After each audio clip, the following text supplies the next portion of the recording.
Have you ever wondered how a cloud tastes like? Well, wonder no more, because today we're going to make the fluffiest mashed potatoes ever. My name is Lena, welcome to my kitchen in Washington DC. Subscribe or I eat all your cookies.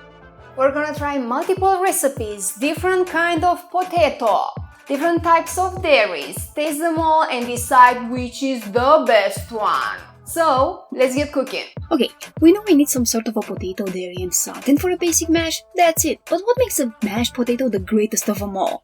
Welcome, comrades, to potato country, the sweat and tears of any Eastern European. Let's talk potatoes. We have 3 varieties. Starchy kind like Russet, very low in moistures, high in starches, making them perfect for smashing. At the other end of the spectrum, waxy ones, red potatoes for example. High in moisture, low in starches, perfect for salads because they hold their shape really well, but they're the biggest enemy of mashed potatoes.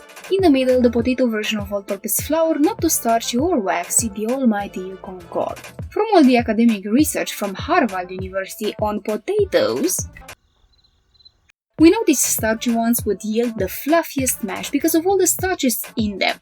After boiling and smashing, all the starches get released and afterwards get absorbed by the dairy mix. But we're gonna put all 3 kinds to the test today. Let's get our tools ready and the other tools also.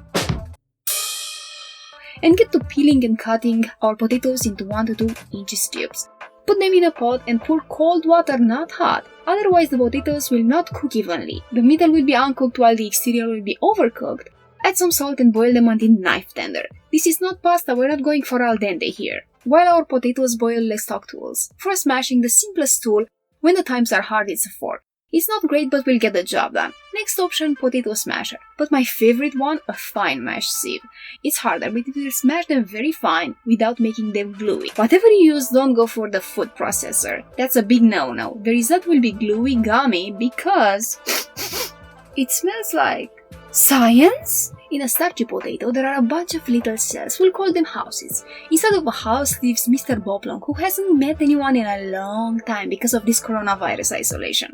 Now, suppose you come with your potato smashing device and hit his house rooftop. After a few good hits, you manage to destroy the bastard's house. Not only his house, but all the houses inside the potato, you monster! With all of the houses destroyed, the starches are free to run wild, form chemical links, and never return to their houses. And congratulations, you ended up with gummy, gluey mashed potatoes. The lesson here, try to mix your potatoes as little as possible so the houses will stay intact and starches in isolation will remain. Now back to the recipe. Once your potatoes have finished boiling, drain your potatoes and go Mike Tyson on them using the back of a spoon. Now that we've smashed our potatoes, let's talk dairy. A trillion combinations, milk, milk with butter, butter alone, sour cream. My head is spinning. Let's divide and conquer. We have potato diluters like milk, butter, cream, half and half, and flavor enhancers, cream cheese, sour cream, cultured butter. The best basic combo, however, is milk with cream and butter.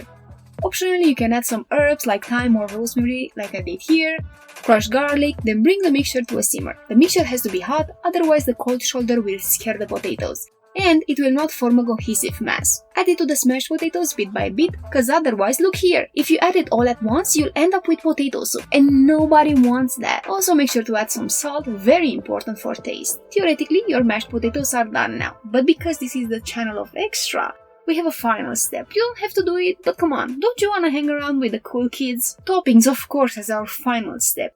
Some crumbled blue as Irish Waters cheese, tasting sharp as a knife. Or, dare I say, some bacon pieces with finely chopped sage on top.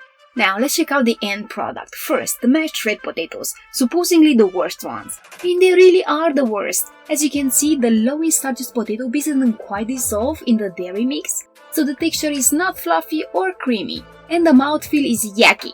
Our Yukon Gold option. Just take a second to admire that beautiful yellowish color. Outstanding. Already a huge improvement in the fluffiness. What is really amazing here is how creamy and potatoey this is. And the winners of this challenge, the mashed russet potatoes. So fluffy you'll think you're tasting a cloud. Not as potatoey as the Yukon Gold ones, I have to say that, but truly incredible. Trust me. The Eastern European me approves! Alright guys, and that's a wrap! My take on mashed potatoes. We've tried a bunch of combos and variations and now it's settled. You have the knowledge. Go Make some mashed potatoes, share the potato love, and make me proud. Thanks for watching. I will see you next time.